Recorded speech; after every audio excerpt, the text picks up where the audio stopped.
ಉಳಿದಿಲ್ಲ. ಸಿದ್ದರಾಮಯ್ಯರು ಹೋದ್ರಪ್ಪ ಅಂತಂದರೆ ಇವು ದೊಡ್ಡ ನಾಯಕ ಅಂದ್ರೆ ರಾಹುಲ್ ಗಾಂಧಿಯವರು ಹೊಸ ನಾಯಕನ ಹುಟ್ಟಾಕ್ತಾ ಇದ್ದಾರೆ.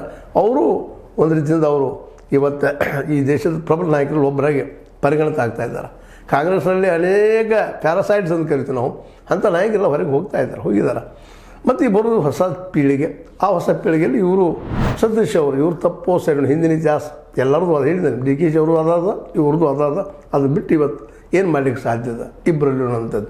ಯಾರ ಮುಖ್ಯಮಂತ್ರಿ ಆದರೂ ಇಬ್ಬರು ಕಾಂಗ್ರೆಸ್ನಲ್ಲಿ ಜಾತ್ಯತೀತವಾಗಿ ಆಡಳಿತ ಮಾಡಬಹುದು ಅನ್ನೋದನ್ನು ಮಾತ್ರ ನಾವು ಮೊದಲಿಗೆ ಒಪ್ಬೋದು. ಬಟ್ ಅದನ್ನು ಬಿಟ್ಟು ಇನ್ನೂ ಅಷ್ಟು ಹೆಚ್ಚಿಗೆ ಮಾಡಬೇಕಾಗಿದೆ. ಸಪೋಸ್ ಏನಾದರೂ ಸತೀಶ್ ಅವರು ಇನ್ನೂ ದೊಡ್ಡ ನಾಯಕರಾಗಿ ಬೆಳಿಬೇಕಾಗಿದ್ದರೆ ಈಗಾಗಲೇ ಅವ್ರಿಗೆ ಗೊತ್ತದ, ಅವ್ರ ಲಿಮಿಟೇಷನ್ ಗೊತ್ತದ, ಅವ್ರ ಬುದ್ಧಿವಂತಿಕೆ ಗೊತ್ತದ, ಮತ್ತು ಬಡ ಸಮುದಾಯ ಬಿದ್ದ ಸಮುದಾಯದ ಬಗ್ಗೆ ತಿಳುವಳಿಕೆ ಸಾಕಷ್ಟು ಅದ. ಅವ್ರಿಗೆ ಏನಾದರೂ ಮಾಡಬೇಕು ಅನ್ನೋ ಎಲ್ಲೋ ಒಂದು ಮೂಲೆಯಾಗದ ಇಲ್ಲ ಅಂತಲ್ಲ. ಅದೇ ಡಿ ಕೆ ಶಿ ಅವರೆಲ್ಲೂ ಅದ. ಹೀಗಾಗಿ ನಾವು ಒಂದು ಮಾತು ಹೇಳಿದ್ದೆ ನಿಮ್ಗೆ ಆರಂಭದಲ್ಲೇ, ಇಬ್ಬರಲ್ಲಿ ಸಮಾನ ಗುಣಗಳಿದ್ದಾವೆ. ಆದರೆ ಇವತ್ತಿನ ಪರಿಸ್ಥಿತಿ ಒಳಗೆ ಡಿ ಕೆ ಶಿ ಅವರು ಸ್ವಲ್ಪ ಎತ್ತರ ಸ್ಥಾನದಲ್ಲೇ ಮೋಸ್ಟ್ಲಿ ನೆಕ್ಸ್ಟ್ CM ಆಗ್ಬೋದೇನೋ ಅನ್ನುವಂಥ ಒಂದು ವಾತಾವರಣ ಅದ. ಬಟ್ ಅಷ್ಟು ಸುಲಭ ಅಲ್ಲ. ಯಾಕಂದರೆ ನಮ್ಮ ಸತೀಶ್ ಅವ್ರ ಜೊತೆಗೆ ಇಲ್ಲಿ ದೊಡ್ಡ ಒಂದು ಆಸರೆ ಯಾರಪ್ಪ ಅಂತಂದ್ರೆ ಸಿದ್ದರಾಮಯ್ಯನವರು.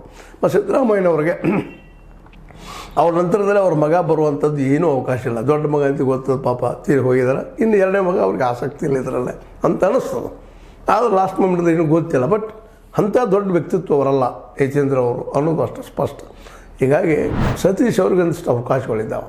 ನಾವು ಇವತ್ತು ಹಿಂಗೆ ಹೇಳ್ಬೋದಲ್ಲ, 60-40 60% ಡಿ ಕೆ ಶಿ ಅವ್ರಿಗಿದ್ರೆ 40% ಸತೀಶ್ ಅವ್ರಿಗದ ಅನ್ನುವಂಥದ್ದು. ಇದು ಬದಲಾಗ್ಬೋದು ದಿನ ಹೋದಂಗೆ ಆ ಮಾತು ಬೇರೆ. ಅದು ನಾವು ಇವತ್ತು ಹೇಳಬೇಕಾಗಿದ್ದೇನಪ್ಪ, ಇಬ್ಬರಲ್ಲೂ ಒಂದು ಹೇಳ್ಕೊಳ್ಬೇಕಾಗಿದ್ದೇನಪ್ಪ ಅಂದ್ರೆ ಇವತ್ತು ಮುಖ್ಯವಾಗಿ OBC ಮತ್ತು SC ST ಮತ್ತು ಮೈನಾರಿಟಿ ಇವು ಕೂಡಿದರೆ ಇವತ್ತು 85% ಆಗ್ತಾರೆ ಅನ್ನೋದು ನಮಗೆ ನಿಮಗೆ ಗೊತ್ತಿದ್ದಂಥ ವಿಷಯ. ಈ 85% ಮನಸ್ಸನ್ನು ಯಾರು ಗೆಲ್ತಾರೆ, ಯಾರು ತಮಗೆ